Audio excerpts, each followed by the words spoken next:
తెల్లారు లేస్తే బిల్డప్లు, ఒకటి ఈగల్ అని, ఇంకోటి హైడ్రా అని, నేను 18 గంటలు పనిచేస్తా అని, నేనే హోంమంత్రిత్వ శాఖ కావాలని నా దగ్గర పెట్టుకున్నా అని.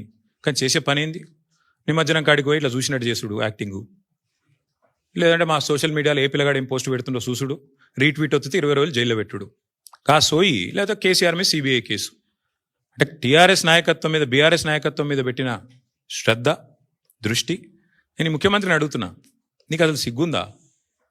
మహారాష్ట్ర పోలీసు వాళ్ళు వచ్చి ఇక్కడ నెలల తరబడి ఆ కంపెనీలో కూలీలుగా చేరి, కార్మికులుగా చేరి, నెలల తరబడి పరిశోధించి, చివరికి అది డ్రగ్స్ అని తెలుసుకున్న తర్వాత, నిర్ధారించుకున్న తర్వాత, నీకు ఖబర్ లేకుండా, నీ పోలీసులకు ఖబర్ లేకుండా, నీ ఇంటెలిజెన్స్ వ్యవస్థ కుప్పగూలిపోయి వాళ్ళు వచ్చి దాడి చేసి, మహారాష్ట్ర పోలీసు వాళ్ళు వచ్చి హైదరాబాద్లోని చర్లపల్లిలో దాడి చేసి 12,000 కోట్ల డ్రగ్స్ పట్టుకున్నారు.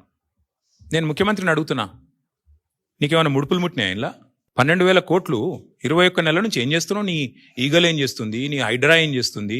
నీ హోంమంత్రిత్వ శాఖ ఏం చేస్తుంది? నీ పోలీస్ ఇంటెలిజెన్స్ ఏం చేస్తుంది? ముడుపులు తీసుకోవడంలో బిజీగా ఉన్నారా?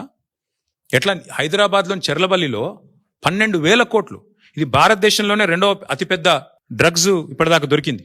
ఇదివరకు ఒకసారి గుజరాత్లో దొరికింది 21,000 కోట్లు, ఇప్పుడు రెండోసారి 12,000 కోట్లు. సిగ్గులేని విషయం ఏంటంటే, సిగ్గుపడాల్సిన విషయం ఏంటంటే, మన పోలీసులు ఖబర్ కూడా లేదు. మహారాష్ట్ర పోలీసులు వచ్చి దాడి చేసేదాకా మన పోలీసులకు ఖబర్ కూడా లేదు. ముఖ్యమంత్రి గారికి ముడుపులు అందినాయి అనేది నా అనుమానం. అందుకే చూసి చూడనట్టు వేయండేమో, లేదా ముఖ్యమంత్రి బిజీగా ఉన్నాడేమో. ఏది? ఎవడు రీట్వీట్ అవుతుండు వాని మీద కేసు పెట్టుర్రి, ఎవడు పోస్ట్ పెడుతుండు వాని అర్జెంట్ లోపలేయండి, లేదా గణేష్ కాడ పోయి కొద్దిగా స్టంట్ కొట్టినట్టు చేద్దాం, అక్కడ కేసీఆర్ పాటలు బాగా పెడుతురు, పోలీసు వాళ్ళు డీజే బాక్సులు గుంజుకోవాలి, యాంప్లిఫైర్లు గుంజుకోవాలి. గదే పని. ఏమన్నది ఇవాళ పోలీసులకు రాష్ట్రంలో పని? పాపం పోలీసుల బండ్లలో డీజిల్ దిక్కులేదు. మేము మమ్మల్ని అరెస్ట్ చేస్తుంటే హరీష్ రావు గారు అడిగినారు, ఏమైనా నీకు టీఏ వచ్చిందని అడిగారు. పాపం ఆయన నవ్వుతుండు పోలీసు ఆయన. డిఏ వచ్చినాదే, టీఏ వచ్చినాదే, మీ బండ్లలో డీజిల్ అని వస్తున్నాదే అంటే చెప్పలేకపోతున్నారు. పోలీసు వాళ్ళు నవ్వుతున్నారు. అట్లాంటి పరిస్థితి అది వాళ్ళు. అందుకే ఈ రాష్ట్ర హోంమంత్రికే ముడుపులు అందినట్టుగా నాకైతే అనుమానం ఉంది.